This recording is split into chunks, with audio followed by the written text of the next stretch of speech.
समस्त देशवासियों को स्वतंत्रता दिवस की हार्दिक शुभकामनाएं। आज हम आपको स्वतंत्रता दिवस से जुड़ी कुछ अनोखी कहानी दिखाएंगे। इसमें आप जानेंगे कि भारत की आज़ादी के लिए लड़ाई सिर्फ भारत में रहकर नहीं लड़ी गई थी, बल्कि भारत के साथ दुनिया के कई देशों में अलग अलग जगहों पर अलग अलग समय पर भारत की आज़ादी के लिए आवाज़ उठाई गई। इसमें भारत के रहने वाले लोग तो थे ही, इनके साथ कई ऐसे विदेशी लोग भी थे जिन्होंने भारत की आज़ादी के लिए अपनी आवाज़ बुलंद की। अब सवाल है, विदेशों में लड़ी गई इस आज़ादी की लड़ाई को आप एक ही जगह कहाँ देख सकते हैं? तो इसका जवाब है भोपाल का शौर्य स्मारक। यहाँ करीब 12,500 वर्ग फीट में एक पूरी गैलरी तैयार की गई है, जिसमें प्रवासी भारतीयों को स्वतंत्रता संग्राम में योगदान और विदेशों में भारत की आज़ादी के लिए हुए आंदोलनों को अलग अलग सेक्शन में दिखाया गया है। 15 अगस्त से ठीक एक दिन पहले 14 अगस्त को मुख्यमंत्री डॉक्टर मोहन यादव ने इस गैलरी का शुभारंभ किया। करीब 14 अलग अलग हिस्सों में बनी इस गैलरी में कहीं तस्वीरें हैं, कहीं पत्र और दस्तावेज, कहीं डिजिटल डॉक्यूमेंट्री। तो आइए गैलरी के अंदर चलते हैं, बिल्कुल शुरुआत से। जैसे ही आप गैलरी में प्रवेश करते हैं, सबसे पहले नाम आता है महात्मा गांधी। गांधी जी को यहाँ प्रथम प्रवासी भारतीय स्वतंत्रता संग्राम सेनानी के रूप में प्रस्तुत किया गया है।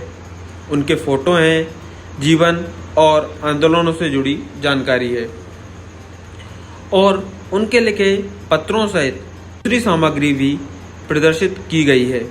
यानी शुरुआत ही इस बात से होती है कि भारत के स्वतंत्रता आंदोलन की अंतर्राष्ट्रीय कड़ी कितनी पुरानी थी। अब महात्मा गांधी जी वाले हिस्से से जैसे ही आप दाईं तरफ आगे बढ़ते हैं, सामने आता है स्वामी विवेकानंद जी से जुड़ा सेक्शन।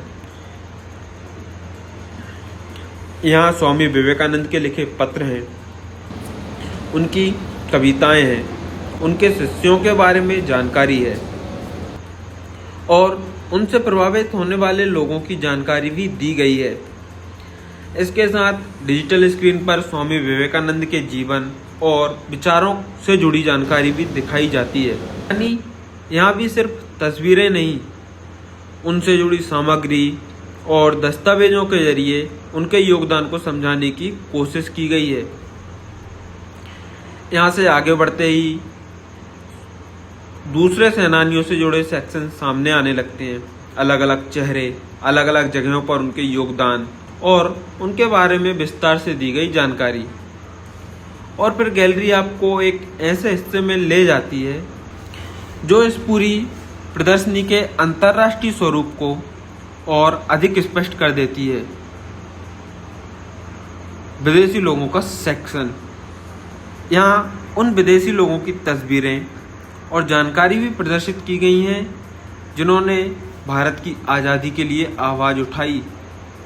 इनमें ब्रिटेन के लोग हैं, स्कॉटलैंड और आयरलैंड से जुड़े लोग हैं और ऐसे लोग भी हैं जिन्होंने ब्रिटिश संसद में भारत के अधिकारों और आज़ादी का सवाल उठाया। यानी भारत की आज़ादी की मांग सिर्फ भारतीयों की आवाज़ नहीं रह गई थी, बल्कि दुनिया के दूसरे हिस्सों में भी इसके समर्थन में आवाज़ें उठने लगी थीं। इसी क्रम में आगे आता है लंदन के इंडिया हाउस का पूरा सेक्शन। भारत से हजारों किलोमीटर दूर लंदन में बना इंडिया हाउस भारतीय राष्ट्रवादी गतिविधियों का एक महत्वपूर्ण केंद्र बन चुका था। यहाँ भारतीय छात्रों और राष्ट्रवादियों का आना जाना था। भारत की आज़ादी को लेकर विचार और गतिविधियाँ होती थीं और इसी जगह से जुड़ी तस्वीरें, दस्तावेज और जानकारी इस गैलरी में दिखाई गई है। यानी कैमरा अब भारत से निकलकर सीधे लंदन पहुंच जाता है। इसी हिस्से में गैलरी का एक मज़ेदार और बिल्कुल अलग डिजिटल अनुभव भी है। स्क्रीन के सामने आप खड़े होते हैं, कैमरा आपका फ़ोटो लेता है और फिर आपको बताया जाता है कि आप किस स्वतंत्रता संग्राम सेनानी की तरह दिखते हैं। यानी यहाँ आप सिर्फ इतिहास देखने नहीं आए, बल्कि इतिहास के साथ अपनी तस्वीर भी बना सकते हैं। आगे बढ़ते बढ़ते आप गैलरी के बिल्कुल बीच में पहुँचते हैं और यहाँ सबसे प्रतीकात्मक इंस्टॉलेशन है मसाल। सामने लगी स्क्रीन पर आप अपना नाम दर्ज करते हैं और नाम दर्ज कर जैसे ही आप एंटर बटन दबाते हैं, मसाल के भीतर लाल रोशनी जल उठती है। नीचे से हवा चलती है और उसमें लगा एक सफ़ेद कपड़ा ऊपर उठने लगता है, जो लाल रोशनी की वजह से लाल नज़र आता है। कुछ सेकंड के लिए ऐसा लगता है जैसे सामने सचमुच मसाल जल उठी है और इसके ठीक ऊपर लगा है बड़े आकार का अशोक चक्र। ये पूरा इंस्टॉलेशन सेनानियों और शहीदों को श्रद्धांजलि देने के लिए तैयार किया गया है। और इसके आगे फिर एक दूसरी डिजिटल स्क्रीन आती है, जहां आप स्वतंत्रता संग्राम सेनानियों के साथ अपनी सेल्फी या फोटो ले सकते हैं।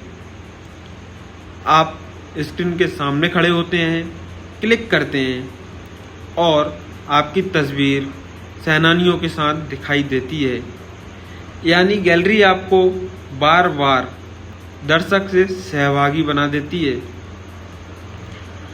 इसके बाद गैलरी का एक बड़ा हिस्सा आपको ले जाता है गदर आंदोलन की तरफ। विदेशों में बसे भारतीयों ने अंग्रेजी शासन के खिलाफ संगठन बनाया, आज़ादी का संदेश फैलाया और भारत में आंदोलन खड़ा करने की कोशिश की।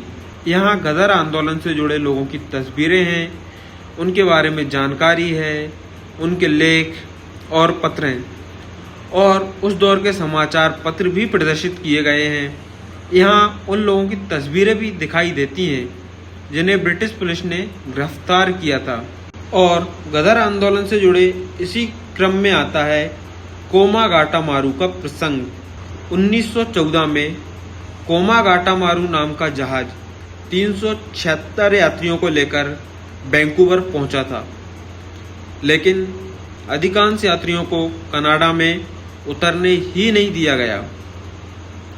करीब 2 महीने के गतिरोध के बाद जहाज को वापस लौटना पड़ा था और इस घटना को यहाँ जिस तरह दिखाया गया है वो इस गैलरी के सबसे शानदार डिजिटल विजुअल्स में से एक है।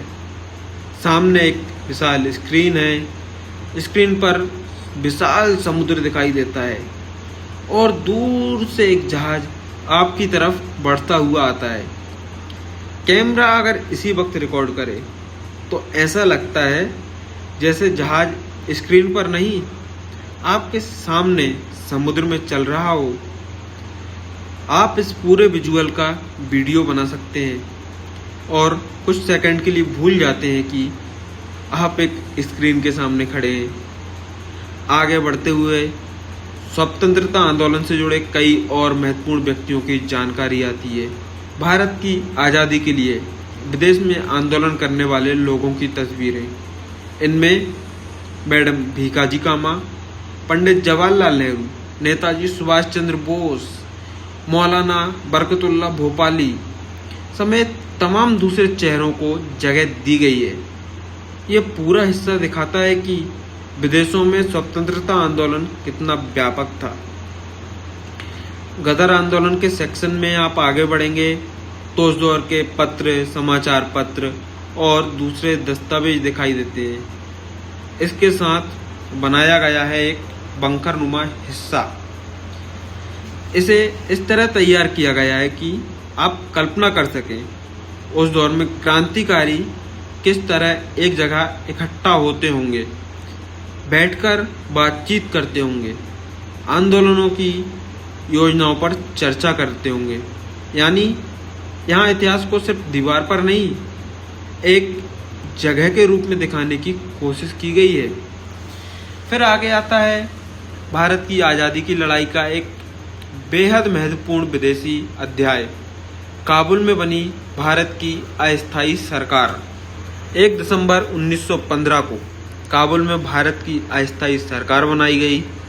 राजा महेंद्र प्रताप इसके राष्ट्रपति बने और मौलाना बरकतुल्लाह भोपाली प्रधानमंत्री। इसका मकसद विदेशों से समर्थन जुटाकर ब्रिटिश शासन के खिलाफ आज़ादी की लड़ाई को आगे बढ़ाना था। इस पूरे प्रसंग की जानकारी यहाँ एक डिजिटल स्क्रीन के जरिए दिखाई जाती है। इसके बाद गैलरी आपको ले जाती है जलियांवाला बाग हत्याकांड के अध्याय तक। 13 अप्रैल 1919 का वो काला दिन, अमृतसर का जलियांवाला बाग। जनरल ओडायर के आदेश पर हुई गोलीबारी। इस हिस्से में उस घटना और उसके बाद की घटनाओं की जानकारी दी गई है। इसी के साथ सामने आता है सरदार उधम सिंह का अध्याय, जिन्होंने जलियांवाला बाग की घटना को अपने जीवन का संकल्प बना लिया और करीब 21 साल बाद 1940 में लंदन में उन्होंने माइकल ओडायर की हत्या कर दी, जिसे वे जलियांवाला बाग की त्रासदी के लिए जिम्मेदार मानते थे। इसके बाद उन्हें गिरफ्तार कर लिया गया था। और अब इस गैलरी के सबसे आखिरी हिस्से की तरफ आगे बढ़ते हुए सामने आता है एक बड़ा और बृहद सेक्शन नेताजी सुभाष चंद्र बोस से जुड़ा। यहाँ सिर्फ नेताजी की तस्वीरें नहीं हैं, उनकी पूरी विदेश यात्रा और आंदोलनों से जुड़े अलग अलग पड़ावों को डिजिटल माध्यम से दिखाया गया है। कोलकाता से उनका निकलना, फिर उनका लंबा सफ़र, हजारों किलोमीटर की यात्रा और आगे जाकर आज़ाद हिंद आंदोलन से जुड़ना। इस पूरी यात्रा को एक बड़ी स्क्रीन पर भी देखा जा सकता है और इस हिस्से में एक कार की आकृति भी बनाई गई है। यही वह बॉन्डरर कार है जिसका इस्तेमाल नेताजी ने जनवरी 1941 में कोलकाता से ब्रिटिश नज़रबंदी से निकलने के दौरान किया था। उनके भतीजे शिशिर कुमार बोस इस कार को चला रहे थे। कार के साथ लगी बड़ी स्क्रीन पर नेताजी उस यात्रा और उनके आगे के संघर्ष से जुड़ी जानकारी दिखाई जाती है। यानी जिस सफ़र की शुरुआत कोलकाता से हुई, उसकी कहानी आपको इस गैलरी में आगे बढ़ती हुई दिखाई देती है। यानी नेताजी की विदेश यात्रा से लेकर भारत की जमीन तक, आज़ाद हिंद फौज के तिरंगे तक का सफ़र।